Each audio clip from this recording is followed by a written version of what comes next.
Hey guys, welcome to this week's podcast episode. And as always, I'm always scouring the globe for entrepreneurs, business leaders, thought leaders, and I'm happy to welcome Larry Apke onto the show. He's from San Francisco and he's a VUCA consultant, which we'll talk about what that means. And he's helping companies not only survive but thrive in a world increasingly that's volatile, uncertain, complex, ambiguous. He's also a influencer. He's got a nonprofit which we'll talk about, and I'm really happy to welcome Larry to the show. So welcome, Larry. Thank you, Chris. I really appreciate it. I'm very excited to be able to speak with you and hopefully provide some insight and help to your viewers and listeners. Yeah. One thing that really struck out to me, recently I just got back from Austin, South by Southwest, and there's just so much people thriving in this day of volatility. People are taking control. And so talk about this idea of why change is so hard, why people are just kind of still struggling after COVID. Just know that COVID kind of poured cold water on everybody, but still people are still struggling. Talk about why change is so hard. Well, change is hard because we've evolved not to change. It's interesting as we talk about this. I started reading the book *Sapiens*, and if folks aren't familiar with it, talks about it. And we've gone through literally thousands, if not millions, of years of evolution, depending on where you want to put the stake in the ground, of living in a world that was rather simple. And as we as a species have evolved to be social, what we've done is we've created these very complex webs of interconnections. And because of those complex webs, our world has changed. It's VUCA, right? It's volatile, uncertain, complex, and ambiguous. But we haven't really evolved for that world. So it takes a lot of effort on our part because our default is to try to operate and assume that the world is, simpler than it is. So change becomes very, very difficult. Plus the stories that we tell ourselves, we have this wonderful ability to kind of fool ourselves through all these biases, specifically cognitive biases that keep us where we are. So we have to fight against those things that come to us naturally. Yeah, I love that. And kind of someone was describing it to me as, humans are this, highly complex evolved species running on reptilian hardware or software. We're just kind of, we've developed these fantastic neocortex that allow us to like plan and strategize and thrive. But kind of our reptilian brains have, we're still, instinctive creatures. So this leads to you created a high impact, low cost nonprofit, and you're doing work with that. So describe that and how you came to do that and what you're doing now. Yeah, it's a great story because one of the things that I've done in my career is I had this hypothesis that if we gave people a little extra knowledge in certain areas, it would kind of help them to find work. It would help them to kind of upskill themselves. And I'm not the first who's had that, but I put it into practice by teaching what I knew, which was Agile and Scrum. And I created this class and said, hey, if I had, people in my class, what would I teach them? What was important? Can we get them certified? Can we get them jobs? And I started with 7 people in a small room in Sunnyvale, California, up here in Silicon Valley. Of those 7 people, we got them educated, we got them certified, and we were able to get like 3 or 4 people jobs within like the first month after taking the class. And I knew I was on to something. And so I continue to do that for some time before a friend of mine, who became the co-founder of what we called the Job Hackers, which was a nonprofit, said, Larry, he was a CFO for a company. He said, if I'd taken your class years ago, I would have been able to save some of the companies that I worked for. It has a great impact. You should be doing this for a living. And so we went back and forth and we eventually created a nonprofit. I don't know why I created a nonprofit because I had no experience with nonprofits in the past. But I just knew it had to be about the mission and not about making money, which was a good thing because we really didn't make a whole lot of money doing the mission. And so I ran the nonprofit and gave the classes for about 7 years. And during that time, we trained over 4,000 people in over 50 countries because when the pandemic hit, we went completely virtual. We got so many people certified. We got so many people, the ability to upskill and get better jobs. And I did that for a very, very long time, in addition to my day job, and being a father and husband and all that other stuff that goes along with life. And so in May of last year, I decided to step down and walk away from it. But I've Mhm. always believed in creating something that outlives you. It's that concept of when it's the best time to plant a tree is today, 10 years ago, but today's the next best. Yeah. And build something that lasts. And so the nonprofit, the Job Hackers, still goes on. It still continues with its mission. And the interesting thing about it is we delivered a huge impact. If you think of all those people we did, it was like $6 million worth of training or more that we gave away for free.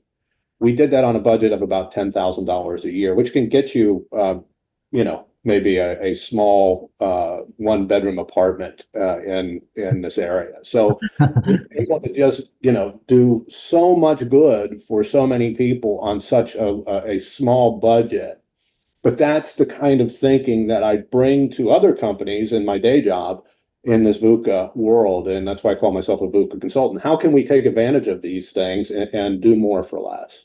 And coming from one of the most innovative cities, very progressive cities in the world, kind of home to some of the world's most valuable companies.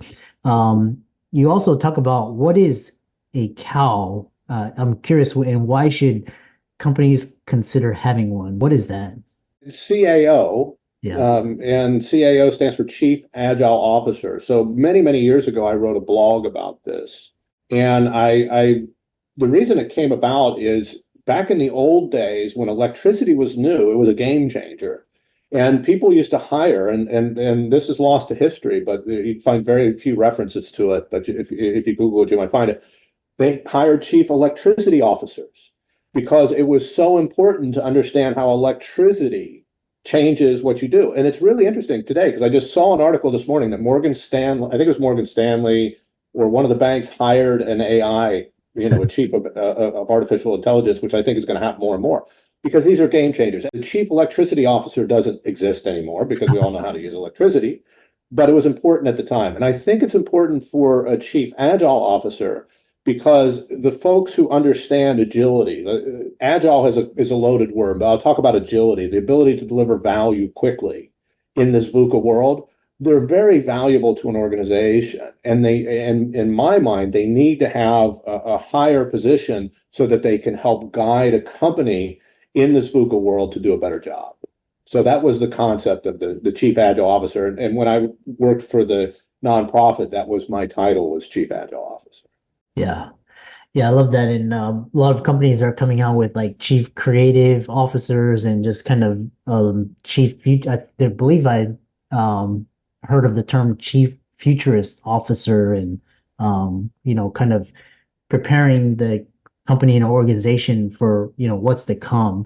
So the next question I have is one thing is as the CAO, how do you integrate agile principles at a strategic level and kind of talk about how the CAO fits into the role of existing management or the C-suite currently?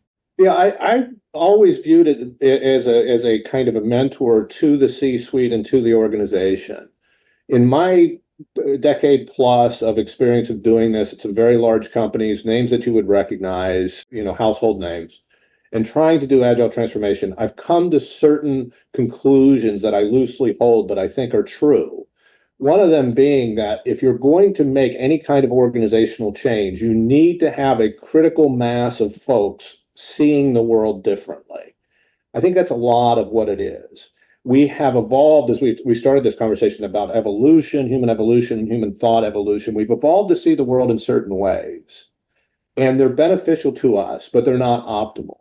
And so, if we can take different lenses or mental models and apply them to the world, we can do better. We can be more optimal. I don't want to say right or wrong, good or bad, because that's not the way the world works now. This is a VUCA world. There's no guarantee of success. It's not deterministic. It's non-deterministic.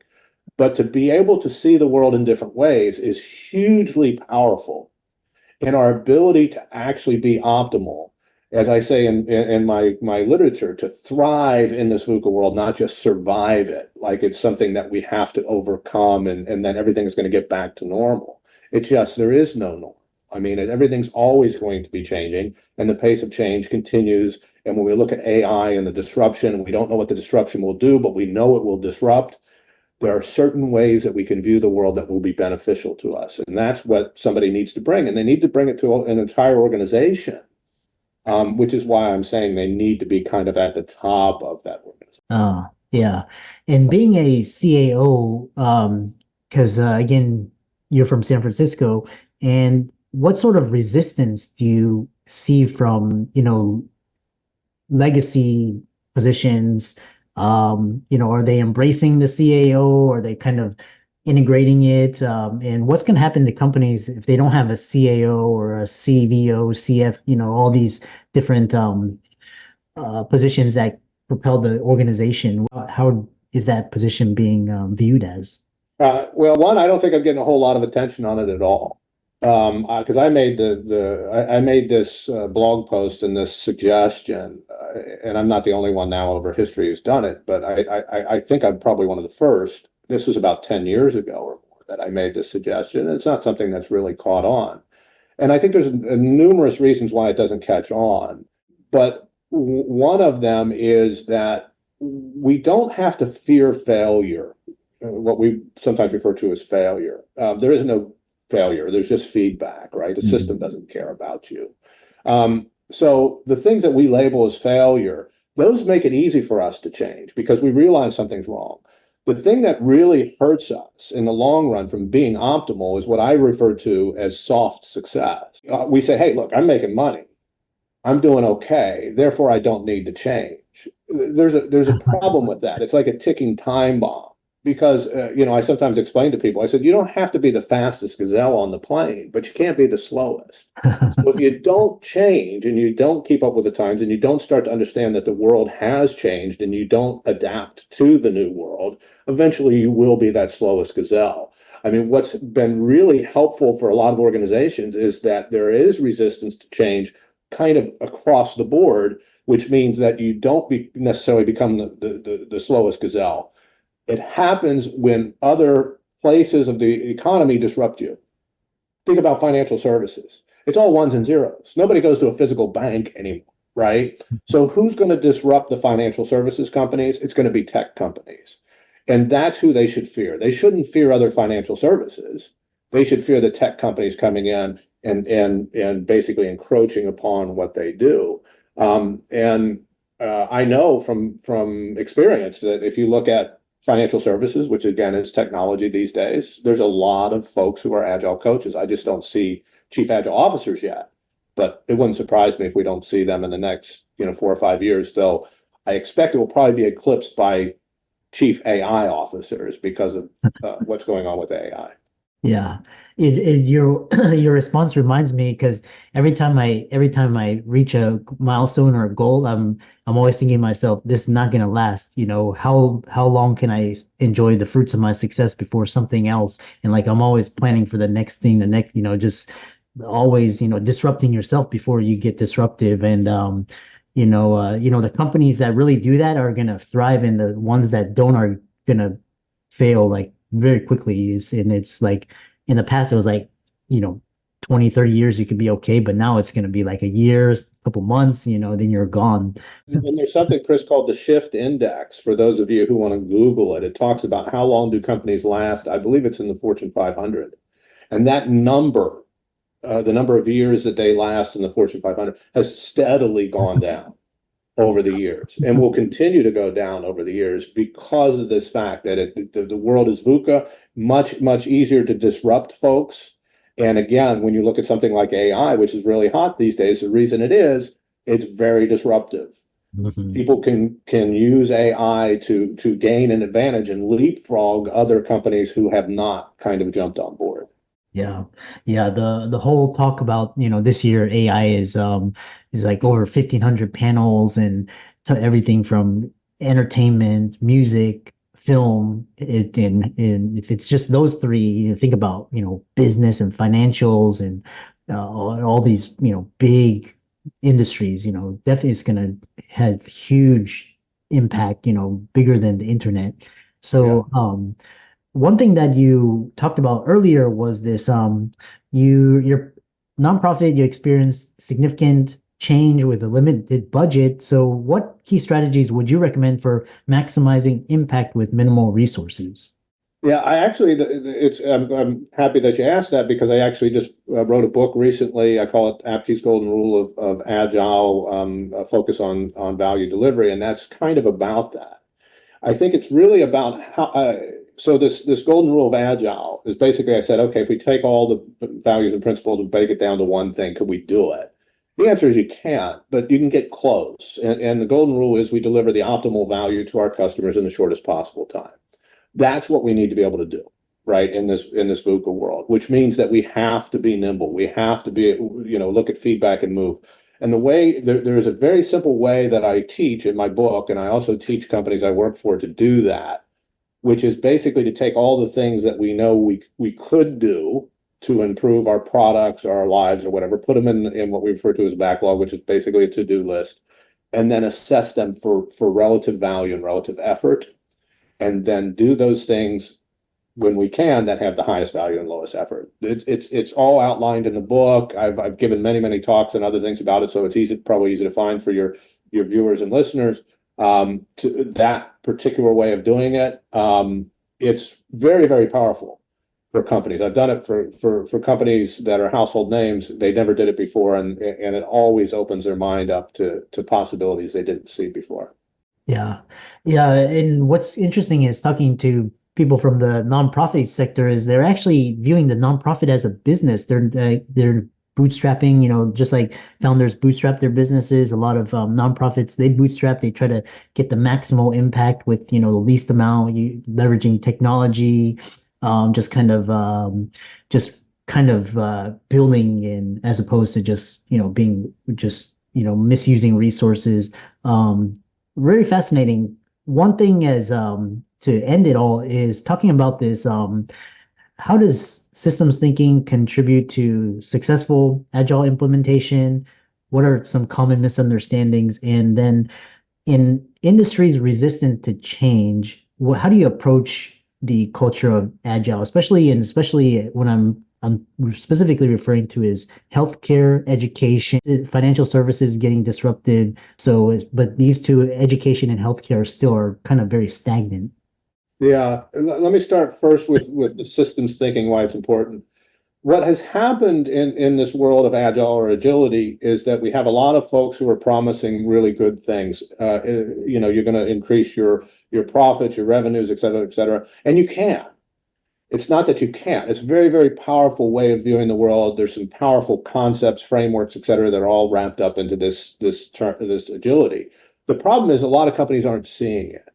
And the reason that they're not is people are piecemealing some of these things into organizations without realizing that what you really need to do is optimize the entire system. So you can optimize a piece of the system, but unless you optimize the entire system and understand systems thinking, you might not get the result that you want. In fact, you might get a result that's counter to it. You might get worse as opposed to getting better. So systems thinking is really important. Theory of constraints, other things that I talk about in my class. The second part about culture is a system as well. And so again, I'm going to go back to, I think I alluded to it earlier, is to get that critical mass of people having these new mental models, mindset, if you will, and lenses with which to view the world. And so I have dedicated my life because it has been so profound in others' lives to doing this type of training, to helping people understand that there are different ways of seeing the world. And by seeing the world differently, we will think about the world differently.